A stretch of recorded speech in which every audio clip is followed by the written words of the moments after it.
Is Benjamin Netanyahu dead?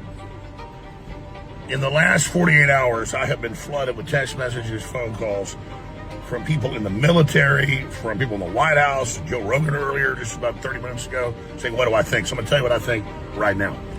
The Fortress of Zion is a giant underground base right there in Tel Aviv.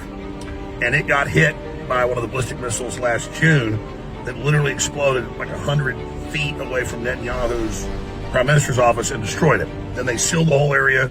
Google imaging won't show it. And we know that at least 5 ballistic missiles have come into that area and have appeared to hit the ground. But Israel has been basically blacking that out. And other Arab countries have been arresting journalists, people that even show missile strikes in their countries. So it's very hard to get the facts in. What we do know is that for 3-4 days or so, Netanyahu hasn't been seen. Then he suddenly puts out a video earlier today that does look AI, that to me looks fake. I'm not saying he's dead. But this is what hit me when I saw this. Do you think Netanyahu's dumb enough to actually be on the surface or even the second or third level of that base that the Iranian missiles can't get in the lower areas of? It's reportedly like 10 levels deep. Do you think he would actually be above ground to be hit? I mean, the Israelis get hit every night in their major cities other than Jerusalem. And it's off limits, it's the holy city to Muslims as well. And the Israelis in general aren't seeing big casualties because they sleep in the bunkers now that they have under all the major cities. But you know, it was Netanyahu and the Likudniks that killed Yitzhak Rabin. And that's how Netanyahu stayed in power pretty much for continually for 25 years. He's been kicked out a few times but always gets back in.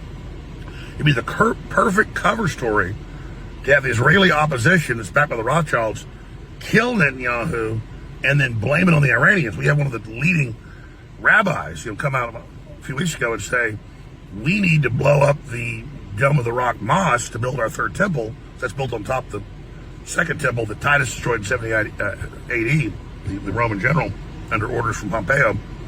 Not Pompeo of today, Pompeo of then, 2,000 years ago. And they are going to rebuild that, so he said we should blow it up and say an Iranian missile did it. So that's just an example of some of the thinking that goes on in false flag land. That's pure speculation. It's not a conspiracy theory. We don't know the facts. Netanyahu will probably pop up and probably alive. But it's completely reasonable in this fog of war to ask that question. Also, I don't like the mullahs. And I also knew this war would expand and be a quagmire, which have been proven to be right. Now they're getting the 82nd Airborne, the Marines ready to invade the Strait of Hormuz to keep it open. I mean, this is out of control. I wish 2 weeks ago when it started, though, that it was going to start. I wish they would have fallen, but I predicted they wouldn't. So, in this larger fiasco, Iran is the underdog.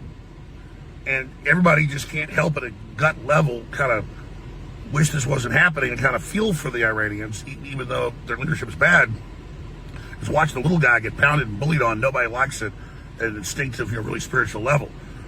So people want to believe some of them that Netanyahu got hit, because watching the Iranians sit there and only take it just doesn't seem fair.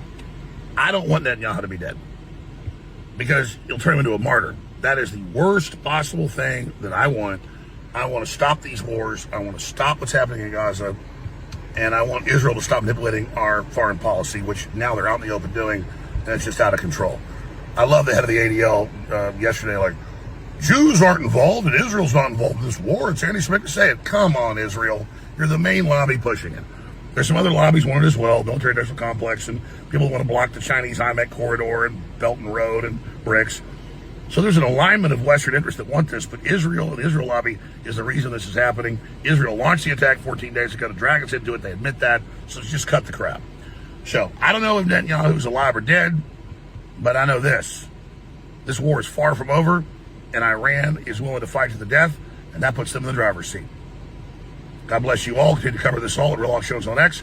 Also follow me on Rumble at the Alex Jones Show. God bless you all.